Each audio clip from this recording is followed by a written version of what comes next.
is Tuesday, November 4th, 2025, and this is Read Through the Bible. Yesterday we read from 2 Samuel 13, which is really interesting. I'd never seen this before about Jonadab, who counseled Amnon to deceive Tamar with this eating of the bread that she can look at and eat. It sounds a lot like about Genesis 3. And here, in chapter 14, we're going to see something that's a little bit like Genesis 4 when Cain killed Abel. Right. Yep. Two brothers out in the field and one killed the other. Yeah. So just kind of listen to those verbal parallels, and just so interesting how sin repeats itself and there is cycle in sin. Okay. Now Joab, the son of Zeruiah, and so he was David's general. Okay. So now Joab, the son of Zeruiah, knew that the king's heart went out to Absalom. And Joab sent to Tekoa and brought from there a wise woman and said to her, "Pretend to be a mourner and put on mourning garments. Do not anoint yourself with oil, but behave like a woman who has been mourning many days for the dead. Go to the king and speak thus to him." So Joab put the words in her mouth. And when the woman of Tekoa came to the king, she fell on her face to the ground and paid homage and said, "Save me, O king." And the king, that's David, said to her, "What is your trouble?" She answered, "Alas, I am a widow. My husband is dead. And your servant had 2 sons, and they quarreled with one another in the field. And there was no one to separate them, and one struck the other and killed him. And now the whole clan has risen up against your servant, and they say, 'Give up the man who struck his brother, that we may put him to death for the life of his brother whom he had killed.' So they would destroy the heir also. Thus they would quench my coal that is left, and leave to my husband neither name nor remnant on the face of the earth." Then the king said to the woman, "Go to your house, and I will give orders concerning you." And the woman of Tekoa said to the king, "On me be the guilt, my lord the king, and on my father's house. Let the king and his throne be guiltless." The king said, "If anyone says anything to you, bring him to me, and he shall never touch you again." Then she said, "Please let the king invoke the Lord your God, that the avenger of blood kills no more, and my son not be destroyed." He said, "As the Lord lives, not one hair of your son shall fall to the ground." Then the woman said, "Please let your servant speak a word to my lord the king."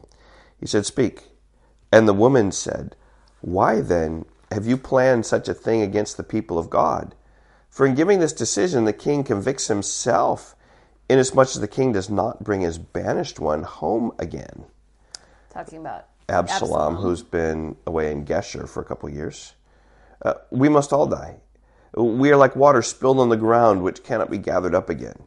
But God will not take away life, and he devises means so that the banished one will not remain an outcast. Now, I have come to say this to my lord the king, because the people have made me afraid, and your servant thought, 'I will speak to the king. It may be that the king will perform the request of his servant. For the king will hear and deliver his servant from the hand of the man who would destroy me and my son together from the heritage of God.' And your servant thought, 'The word of my lord the king will set me at rest, for the Lord the king is like an angel of God to discern good and evil. The Lord your God be with you.'" Then the king answered the woman, "Do not hide from me anything I ask you." And the woman said, "Let my lord the king speak."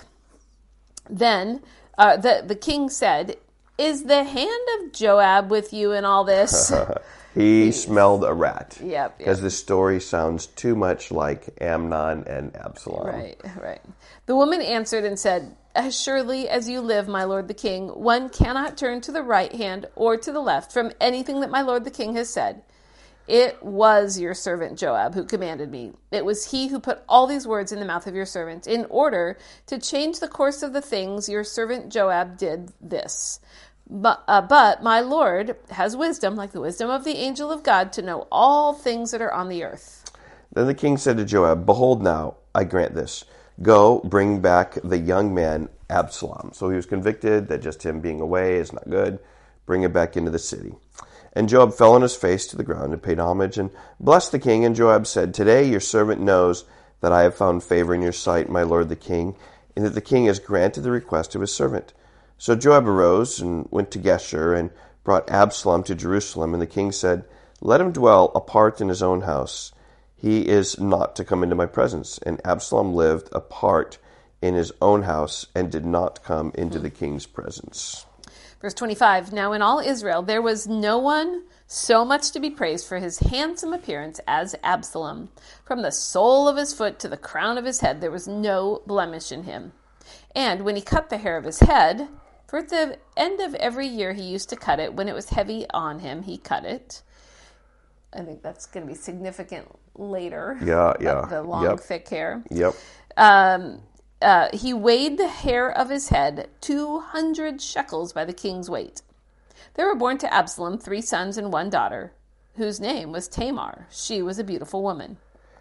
So Absalom lived 2 full years in Jerusalem without coming into the king's presence. Then Absalom sent for Joab to send to the king, but Joab would not come to him. And he sent a second time, but Joab would not come. And then he said to his servants, "See, Joab's field is next to mine, and he has got barley there. Go and set on fire." So Absalom's servants set the field on fire. Then Joab arose and went to Absalom at his house and said to him, "Why have your servants set my field on fire?" Absalom answered Joab, "Behold, I sent word to you, come here, that I may send you to the king to ask, why have I come from Geshur? It would be better for me to be there still. Now therefore, let me go into the presence of the king, and if there is guilt in me, let him put me to death." Then Joab went to the king and told him, and he summoned Absalom. So he came to the king and bowed himself on his face to the ground before the king, and the king kissed Absalom. So this is a long time, that it was 3 years in exile in Geshur. Right. Finally comes back, and David's not dealing with the situation. And finally it takes Joab, the peacemaker, to send this wise woman of Tekoa to convict David of his sin, to bring things back and try to reconcile. And then he comes back, but for 2 years doesn't summon him, and then finally does. And it seems like there's some reconciliations and peace here at the end of chapter 14. And yet, like we're going to see tomorrow, like Absalom is going to sway the hearts and steal the kingdom away from David. Yeah. Like this is bad stuff, and I think it's because David's not dealing with it. It's the aftermath of his sin. You can be forgiven, but the consequence of your sin will remain. All right, we will see you tomorrow. Bye-bye. Goodbye.